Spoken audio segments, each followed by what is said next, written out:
how did you uh move forward when you got the news that your wife killed herself? Like, Oh, what's your emotion? I cracked open a beer and I started snorting lines of coke. That's how I Wow. medicated through hers. Oh wow. Yeah, that's when my addiction went through the roof. About a month after my wife killed herself, I didn't address the trauma much at all. My dad helped me a lot through it, so I wouldn't like drive off the road and into a valley. Um, but I couldn't really handle it, and so I started drinking more. That's where I got to at least drinking a bottle to 2 bottles a day. And I started doing coke because I was drinking so much that coke made me feel good, and it gave me the impression that I was sober, and so it allowed me to continue to kind of function as an addict. And so I just started massively doing cocaine and alcohol for a good almost 2 years straight, nonstop. So you basically like ignored the trauma, put the Oh, trauma absolutely. at the back of the side, then do your thing, Yeah. that sort of Oh, thing. yeah. Oh, yeah. Like, why though? Because that's one of the reason why there's a lot of people questioning those things or those action is the why part. Like, what went into you and say, all right, I'm gonna get 2 bottles of alcohol, then a line of coke. So why? So the why is like with this example, like somebody you love commits suicide. You don't know how to feel. You don't know how to react. There's a lot of numbness, and numbness isn't good. True. When you're numb and you don't feel anything, you all you want to do is feel something. When you're a guy, there's that stigma that you're supposed to be strong. Mm-hmm. You know, you're the male. You're supposed to be the strong, hold it all together dude. And I didn't know how to handle any of this. I didn't know how to handle or even talk about her suicide. To even acknowledge really her suicide, I didn't know how to do that. But I didn't feel anything. So if I drank, at least it gave me a little bit of feeling. Maybe I'd feel good for a little bit, and then it was a depressant, and then I'd cry, whatever.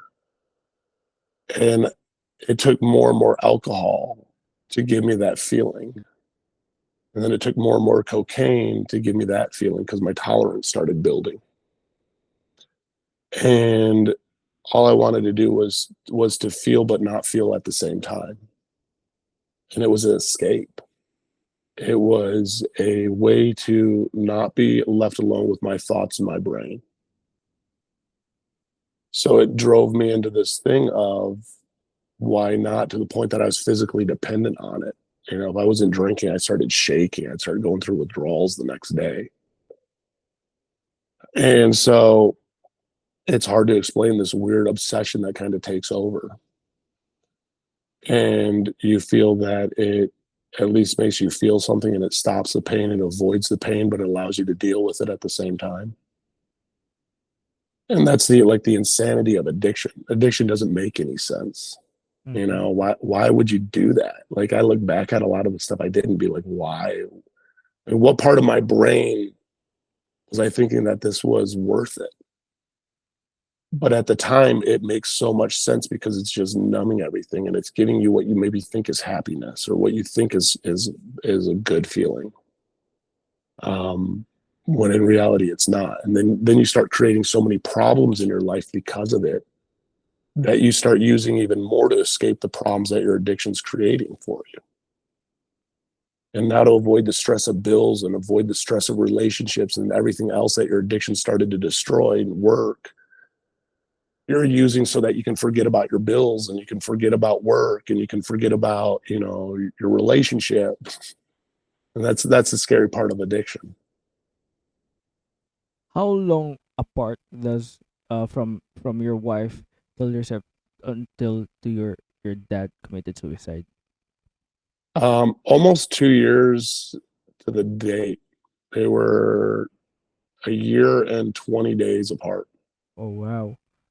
No, excuse me, a year and 14 days apart.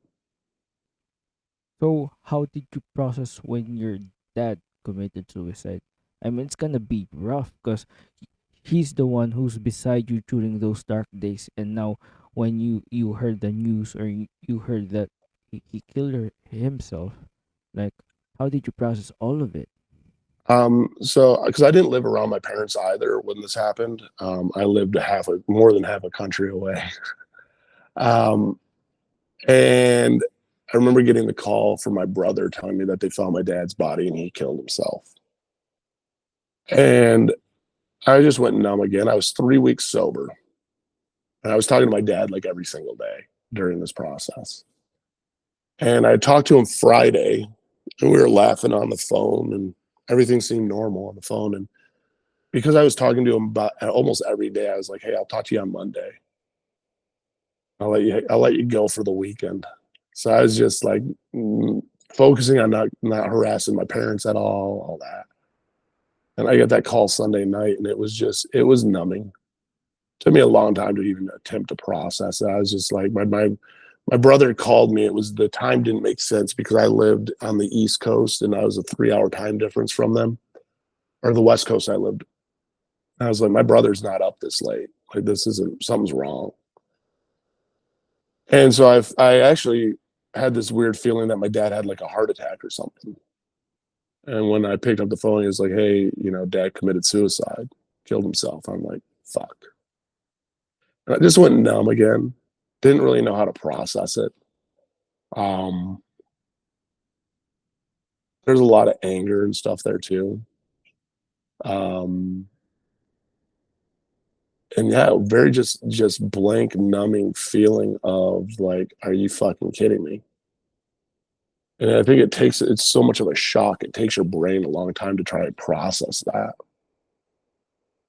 Because I even remember at the viewing, I was so angry at him at the viewing, I wouldn't even touch him. I remember just staring at him. I barely even looked at him because I was so disgusted with him. I'm like, what the fuck? Like, how the fuck could you do this, motherfucker?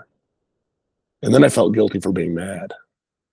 I felt guilty for like I shouldn't feel this way. Poor dad, he was struggling. No, it's fucking selfish, motherfucker. Like I loved you. You were my dad. I would have been there with you if you would have told me. But I didn't understand a lot of the feelings and a lot of what I was feeling. And again, didn't even go to therapy. Just stomached it all in. And I turned a lot of that frustration and focus into my sobriety because I was 3 weeks sober. And I was like, I'm not going to fucking fail. I'll show you, motherfucker. I'll show you that I won't. Because my parents had been with me. I was trying to get sober since I was like 23. That's the first time, like I talked about, I went to AA. And so to my parents, it was just another part of the process. Eric's going to try and get sober again, whatever. It's like, fuck you, I'll show you. And it wasn't until 5 years into my sobriety that I went to trauma therapy and actually started to address this shit. Oh And wow. that was the biggest healing of all for me. Um, was to learn that it's okay to be angry, to learn self love, to learn self worth, to start undoing a lot of these beliefs that I had, because it fucked me up in a lot of ways. Yeah, got sober, did change my life around, and did a lot of great things.